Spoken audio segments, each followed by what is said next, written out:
30 minutes après, il la chope. Ça, c'est le vice, ça, c'est cultiver le vice. Mais ils auront fini de s'épuiser avant de se marier. Il va rester quoi pour entretenir le ménage et la femme? C'est cela. Donc, il faut aller vers les jeunes. Il faut intéresser les jeunes, la jeunesse au futur, et leur parler, les sensibiliser. Et en toute chose, il faut donner de la place aux jeunes. Il faut leur faire de la place, les amener à savoir qu'ils sont importants pour demain. Et le demain, ça se prépare aujourd'hui. Moi, je dis, si par exemple j'étais le chef de l'église, c'est une manière de parler, de voir la réalité sur le terrain. En plus de ce que le Seigneur me dira à travers son esprit, les révélations, mais je peux procéder à des formations de jeunes sur ma paroisse. J'avais quelque chose en tête. J'avais quelque chose en tête pour la jeunesse en général, et plus particulièrement ceux qui sont de ma paroisse ou bien les paroisses, je passe. Si je pensais humblement dans mon cœur que si l'Éternel me rendait riche comme certaines personnes, voilà des tâches auxquelles je me donnerais. Ouvrir un centre de formation pour les jeunes, ou bien un centre de réhabilitation, un centre d'apprentissage aux jeunes, surtout les orphelins, les orphelines, les mettre là, leur apprendre les techniques de secours et former des secouristes qui vont aller travailler dans peut-être des associations et puis aider. Et en tout cas, il y a plein de choses à leur donner pour demain. Autant peut se faire aussi à l'église, sur une paroisse. Par exemple, il ne faut pas attendre que la fête des moissons des enfants approche pour qu'on apprenne aux enfants à lire le psaume 51, réciter 24 et autres. Non, il faut d'ores et déjà leur apprendre depuis Proverbe 22, verset 6. Et apprends à l'enfant la voie qu'il doit suivre.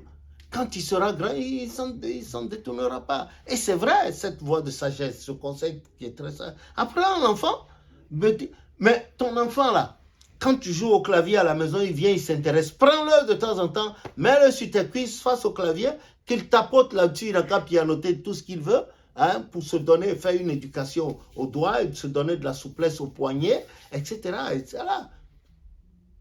Pour avoir de la bonne doigté. Et petit à petit, il évolue. Sinon, comment expliquer les Mozart? Et puis ce jeune Nigérian de 5 ans qui a joué un truc de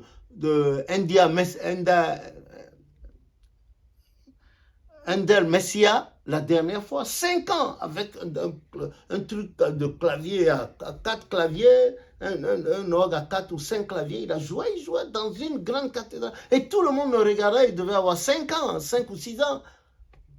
Voilà. Donc, nul enfant n'est trop petit pour servir l'Éternel. Il n'y a pas d'âge, on peut servir l'Éternel à n'importe quel âge. La preuve, quand Anne a supplié l'Éternel et le sacrificateur Élie l'a appuyé, et elle a eu Samuel. Dès qu'elle a fini de sevrer Samuel, elle vient de déposer Samuel, comme elle a dit.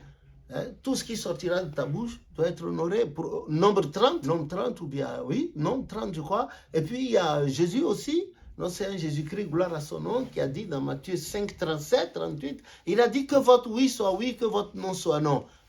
Elle allait déposer Samuel là-bas. Samuel est resté à côté d'Élie et a évolué là. Et on a vu ce que Samuel est devenu en Israël.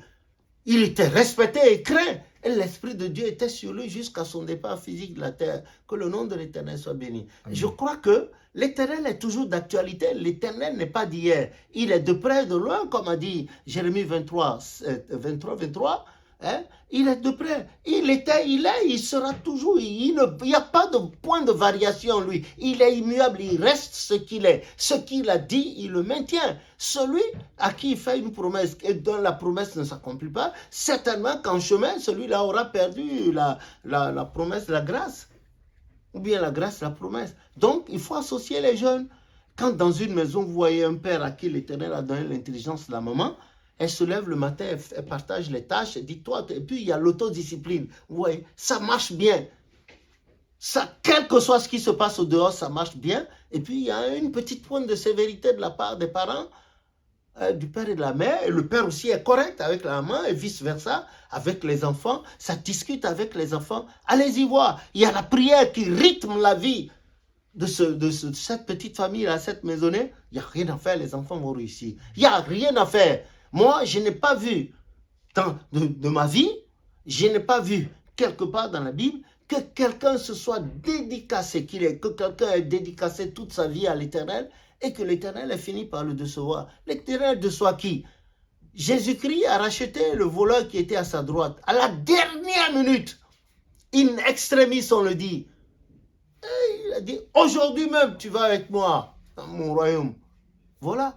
Donc la miséricorde de Dieu dure à toujours. Elle dure à toujours et les jeunes, il faut les associer, il faut les sensibiliser. Il faut demander cette patience-là à l'Éternel. Et quand ils posent des questions, demander que Dieu nous donne la sagesse d'en haut afin qu'on leur réponde exactement. Sinon,